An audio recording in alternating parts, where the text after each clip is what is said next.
Welcome back to Vietnam, a different perspective, where we wander through the stories etched into Vietnam's most storied places.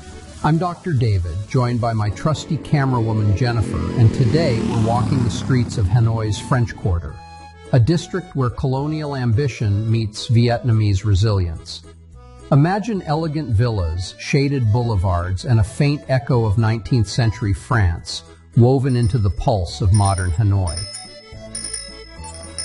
Lace up your shoes, and let's explore a place where history lingers in every stone.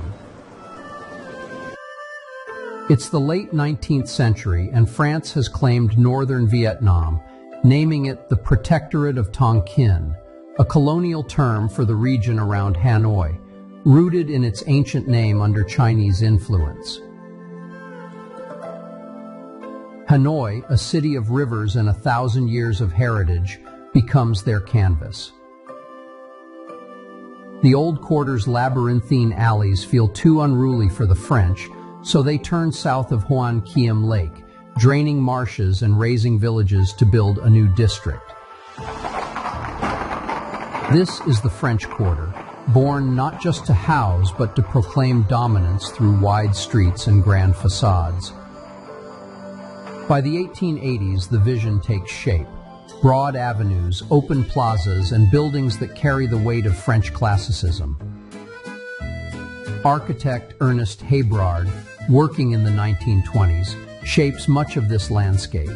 His designs marry European elegance, pale yellow walls, red-tiled roofs, wrought iron balconies, with practical nods to Vietnam's heat. High ceilings, shaded verandas. These structures aren't just beautiful. They're built to endure, blending ambition with adaptation.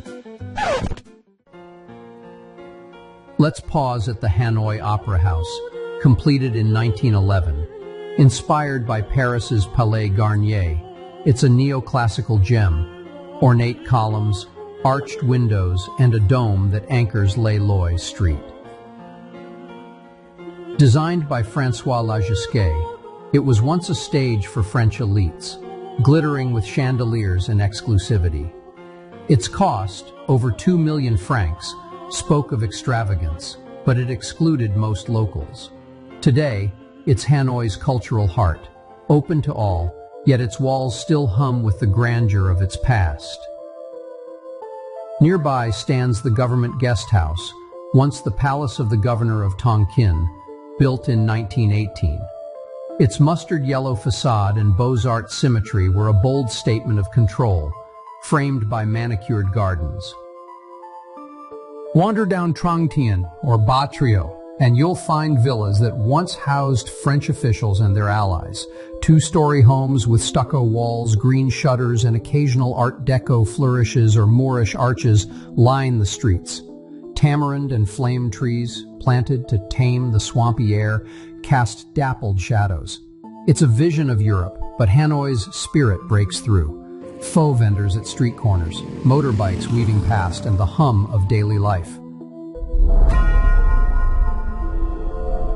Then there's St. Joseph's Cathedral, opened in 1886. Its Gothic spires, stained glass, and twin bell towers echo Notre Dame, built atop the ruins of a Vietnamese pagoda, a stark symbol of colonial imposition. Today, it's a spiritual haven and a lively gathering spot, with locals sipping trachan in the plaza and laughter filling the air.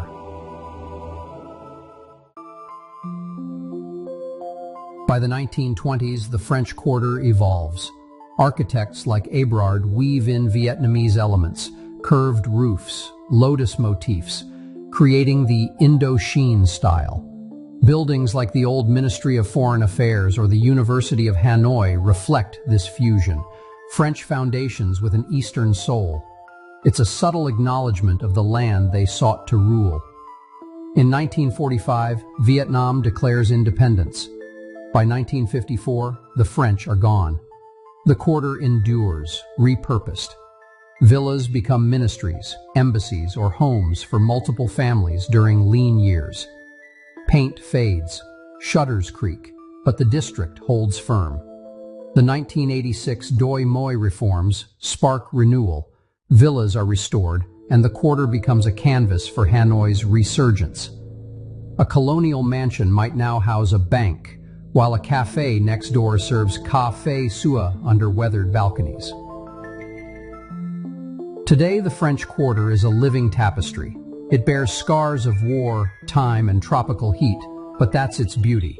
The Sofitel Legend Metropole, opened in 1901, still exudes old-world charm, where history, from Charlie Chaplin's honeymoon to modern cocktails, feels alive.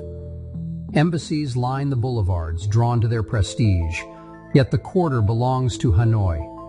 Vendors sell banh mi, children play in courtyards, and the city's rhythm pulses through. This is the French Quarter's story, born of conquest, shaped by ambition, but claimed by Hanoi's enduring spirit. Walk these streets and you'll hear the dialogue of two worlds, past and present, foreign and local, woven into every arch and avenue.